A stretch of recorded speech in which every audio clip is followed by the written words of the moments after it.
विज्ञान भैरव तंत्र में आगे शिव उत्तर देते हैं और कहते हैं, ओशो कह रहे हैं विज्ञान भैरव तंत्र के बारे में। शिव उत्तर देंगे, उनके उत्तर तकनीकी हैं, सबसे प्राचीन सबसे पुरानी तकनीकें, परंतु आप उन्हें नवीनतम भी कह सकते हैं क्योंकि उनमें कुछ भी जोड़ा नहीं जा सकता। वे पूर्ण हैं। 112 तकनीकें हैं। उन्होंने मन को शुद्ध करने और मन से ऊपर उठने के सभी तरीकों, सभी संभावनाओं को आत्मसात कर लिया है। शिव की 112 विधियों में एक भी विधि जोड़ी नहीं जा सकती और यह ग्रंथ विज्ञान भैरव तंत्र 5000 वर्ष पुराना है। इसमें कुछ भी जोड़ा नहीं जा सकता, कुछ भी जोड़ने की संभावना नहीं है। यह संपूर्ण और व्यापक है। यह सबसे प्राचीन है, फिर भी सबसे नवीनतम है, फिर भी सबसे नया है। पुराने पहाड़ों की तरह प्राचीन ये विधियाँ शाश्वत प्रतीत होती हैं और सूर्य के सामने ओसों की बूंदों की तरह नई हैं क्योंकि ये इतनी ताज़ा हैं। ध्यान की ये 112 विधियाँ मन के रूपांतरण के संपूर्ण विज्ञान का सार हैं। हम एक एक करके इन विधियों पर विचार करेंगे। हम पहले बौद्धिक रूप से समझने का प्रयास करेंगे, लेकिन अपनी बुद्धि का प्रयोग केवल एक साधन के रूप में करें, स्वामी के रूप में नहीं। इसका प्रयोग किसी बात को समझने के साधन के रूप में करें, लेकिन इससे बाधाएं ना खड़ी करें। जब हम इन तकनीकों के बारे में बात करेंगे तो आप अपने पिछले ज्ञान, अपनी जानकारी, जो भी आपने आज तक एकत्रित की है, उसे एक तरफ रख दें। उन्हें एक तरफ रख दें। वे सड़क पर जमा धूल के समान हैं। इन विधियों का सामना एक नए दृष्टिकोण से करें। स्वयं सचेत रहें, लेकिन तर्क वितर्क ना करें और यह भ्रम ना पालें कि तर्कशील मन सचेत मन होता है। ऐसा नहीं है, क्योंकि जैसे ही आप तर्क वितर्क में उतरते हैं, आप जागरूकता और सतर्कता खो देते हैं। तब आप वर्तमान स्थिति से बाहर हो जाते हैं। ये विधियाँ किसी धर्म से संबंधित नहीं है, याद रखिए। ये हिंदू नहीं है, ठीक वैसे ही जैसे सापेक्षता का नियम यहूदी नहीं है, क्योंकि आइंस्टीन ने इसकी कल्पना की थी। और रेडियो और टेलीविज़न भी ईसाई नहीं है, क्योंकि यह नहीं कहता कि आप बिजली का उपयोग कर रहे हैं, क्यों कर रहे हैं। ये ईसाई है, क्योंकि इसकी कल्पना एक ईसाई ने की थी। विज्ञान किसी जाति या धर्म से संबंधित नहीं है और तंत्र भी एक विज्ञान है। इसलिए याद रखिए, यह बिल्कुल भी हिंदू नहीं है। इन तकनीकों की कल्पना हिंदुओं ने की थी, लेकिन ये तकनीकें हिंदू नहीं हैं। इसलिए इन तकनीकों में किसी धार्मिक अनुष्ठान का उल्लेख नहीं होगा, किसी मंदिर की आवश्यकता नहीं होगी। आप स्वयं ही एक मंदिर हैं, आप ही प्रयोगशाला हैं। सारा प्रयोग आपके भीतर ही होना है। किसी आस्था की आवश्यकता नहीं है। यह धर्म नहीं, विज्ञान है। किसी आस्था की आवश्यकता नहीं है। कुरान, वेद या महावीर में विश्वास करना आवश्यक नहीं है। नहीं किसी आस्था की आवश्यकता है। केवल प्रयोग करने का साहस ही काफ़ी है। प्रयोग करने का साहस ही बहुत है। यही इसकी सुंदरता है। एक मुसलमान भी अभ्यास कर सकता है और वह कुरान के गहरे अर्थों तक पहुंच जाएगा। एक हिंदू अभ्यास कर सकता है और उसे पहली बार वेदों का अर्थ पता चलेगा। एक जैन अभ्यास कर सकता है और एक बौद्ध भी अभ्यास कर सकता है। उन्हें अपना धर्म छोड़ने की आवश्यकता नहीं है। तंत्र उन्हें परिपूर्ण करेगा, चाहे वे कहीं भी हों। तंत्र उनके चुने हुए मार्ग में सहायक होगा। इसलिए यह याद रखें, तंत्र शुद्ध विज्ञान है। आप हिंदू हों, मुसलमान हों, पारसी हों या कुछ भी हों, तंत्र आपके धर्म को बिल्कुल भी प्रभावित नहीं करता है। तंत्र कहता है कि धर्म एक सामाजिक मामला है, इसलिए आप किसी भी धर्म के हों, इससे कोई फर्क नहीं पड़ता है। लेकिन आप स्वयं को रूपांतरित कर सकते हैं, और उस रूपांतरण के लिए एक वैज्ञानिक पद्धति की आवश्यकता है। जब आप बीमार हों, जब आप बीमार पड़ गए हों, तो टीबी हो या कुछ भी हो गया हो, तो आप हिंदू या मुसलमान नहीं होते। इसमें कोई फ़र्क नहीं पड़ता कि टीबी आपके हिंदू धर्म, आपके मुस्लिम धर्म, आपके विश्वास, राजनैतिक, सामाजिक या धार्मिकता से प्रभावित हो। टीबी का इलाज वैज्ञानिक तरीके से ही किया जाना चाहिए। कोई हिंदू टीबी नहीं होती, कोई मुस्लिम टीबी नहीं होती। आप अज्ञानी हैं, आप संघर्ष में हैं, आप सो रहे हैं। यह एक बीमारी है, एक आध्यात्मिक बीमारी। इस बीमारी का इलाज तंत्र से ही हो सकता है। आपका कोई महत्व नहीं है, आपकी मान्यताओं का कोई महत्व नहीं है। यह महज एक संयोग है कि आप कहीं पैदा हुए हैं और कोई और कहीं पैदा हुआ है। यह महज एक संयोग है। आपका धर्म भी एक संयोग है, इसलिए इससे चिपक के ना रहें। खुद को बदलने की कुछ वैज्ञानिक तकनीकों का इस्तेमाल करें। तंत्र का ज्ञान बहुत कम है, और अगर ज्ञान है भी तो उसे बहुत गलत समझा गया है। इस कारण विज्ञान जितना उच्च और शुद्ध होता है, आम लोगों के लिए उसके बारे में जानना उतना ही मुश्किल होता है। हमने सापेक्षता के सिद्धांत का नाम ही सुना है। कहा जाता है कि आइंस्टीन के समय में केवल 12 लोग थे जिन्हें यह समझ में आया था। पूरी दुनिया में केवल 1 दर्जन लोग इसे समझ सकते थे।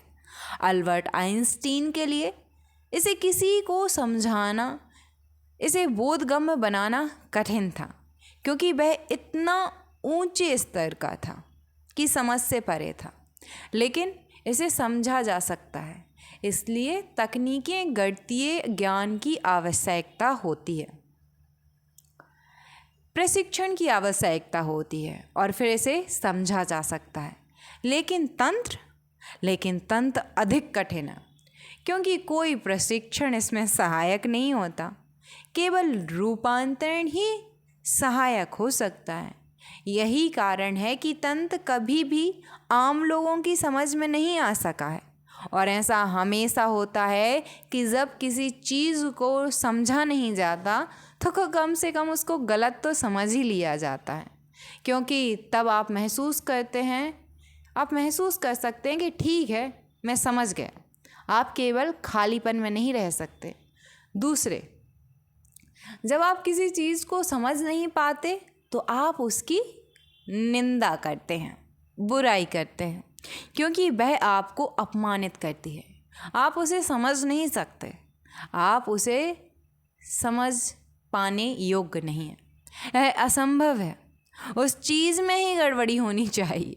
व्यक्ति निंदा करने लगता है, निरर्थक बातें करने लगता है, और फिर उसे लगता है अब सब ठीक है। इसलिए तंत्र को समझा नहीं गया है, तंत्र को गलत समझा गया है। यह इतना गहरा और इतना ऊंचा था कि ऐसा होना स्वाभाविक ही था। दूसरे, क्योंकि तंत्र द्वैत से परे जाता है, इसलिए इसका दृष्टिकोण ही अनैतिक है। कृपया इस शब्द को अच्छे से समझें। नैतिक, अनैतिक, नैतिकताहीन।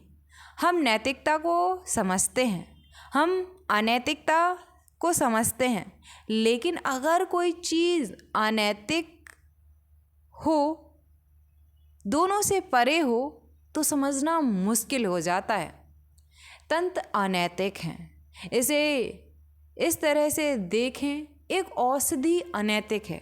यह ना तो नैतिक है ना ही अनैतिक है।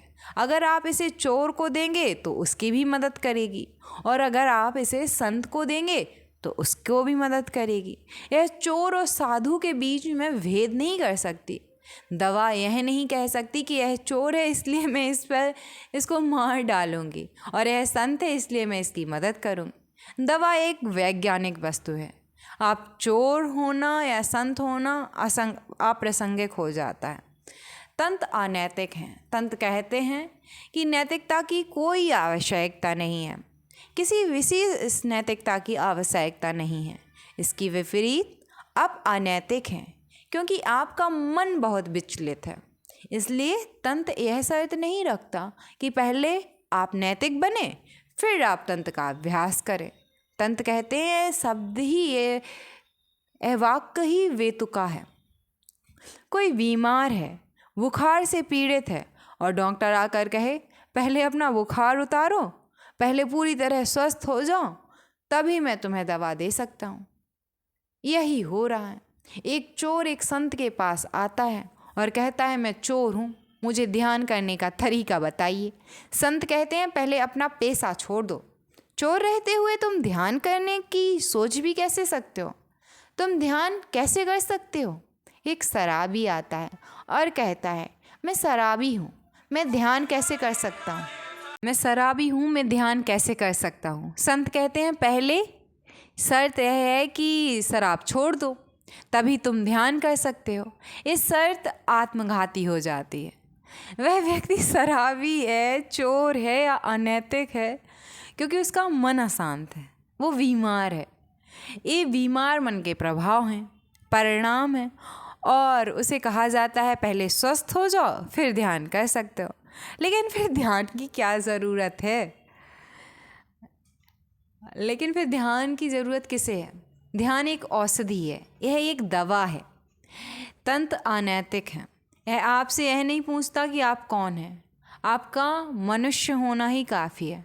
आप जहाँ भी हैं, जैसे भी हैं, आपको स्वीकार किया जाता है। एक ऐसी तकनीक चुनें जो आपके लिए उपयुक्त हो, उसमें अपनी ऊर्जा लगाएं और आप फिर कभी पहले जैसे नहीं रहेंगे। वास्तविक प्रामाणिक तकनीकें हमेशा ऐसी ही होती हैं।